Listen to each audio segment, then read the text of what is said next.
دو paradigms ہوتے ہیں ہمیشہ سے, دو واٹ اف تھنکنگ ہوتی ہیں. ایک واٹ اف تھنکنگ یہ تھی, میں نے دنیا کے ایک کونے میں بیٹھے ہوئے شخص کو دنیا کے دوسرے کونے میں بیٹھے ہوئے شخص کے ساتھ کنیکٹ کرنا ہے.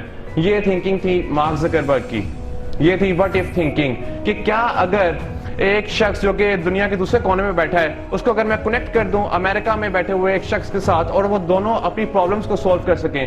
میرا ماننا یہ ہے کہ 85% پرابلمس تب سولو ہو جاتی ہیں جب آپ کنیکٹ کر دیتے ہیں لوگوں کو آپس میں. کیونکہ جب کنیکشن ہی نہیں ہوتا تو کیا ہوتا ہے کہ گرجز پیدا ہوتے ہیں, ایک دوسرے کے خلاف نفرت ہوتی ہے.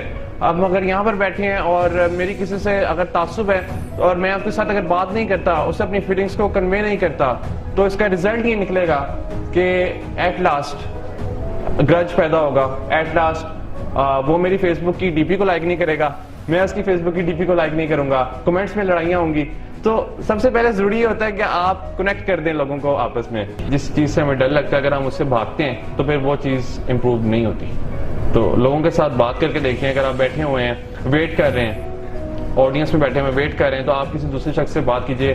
السلام علیکم, ہاؤ آر یو, آپ کا پیشن کیا ہے, آپ کیا کام کرتے ہیں, آپ کی فیس بک آئی ڈی کیا ہے, میں آپ کو ایڈ کرنا چاہتا ہوں. سو لوگوں سے بات کر کے دیکھیے, ہیزیٹیٹ مت فیل کیجیے لوگوں سے. جو شخص یہ سمجھتا ہے کہ پاکستان میں ابنڈنس ہے, اس دنیا میں ابنڈنس ہے, بہت سی چیزیں اویلیبل ہیں, تو وہی شخص کامیاب ہو سکتا ہے. دو اب ایسے شخص ہیں, ایک اس میں شخص صبح اٹھتا ہے اور وہ کمپلین کرنے کے ساتھ اٹھتا ہے. وہ صبح بستر سے اٹھتا ہے اور وہ کہتا ہے کہ آج پھر مجھے اسائنمنٹ بنانی ہے, مجھے آج پھر یہ کام کرنا ہے, مجھے پھر باس نے بلا لیا ہے صبح میٹنگ کے لیے.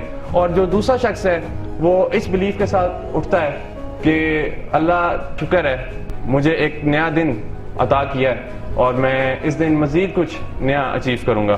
بہت سے لوگ یہ سوچتے ہیں کہ 4 دن کی زندگی ہے, اس 4 دن کی زندگی میں صرف کھانا پینا ہی ہے. اور دوسرے ٹائپ کے لوگ یہ سوچتے ہیں کہ 4 دن کی زندگی ہے اور ہم نے ایسی زندگی گزارنی ہے کہ اگلے 400 سال تک ہمارا نام اس دنیا میں زندہ رہے.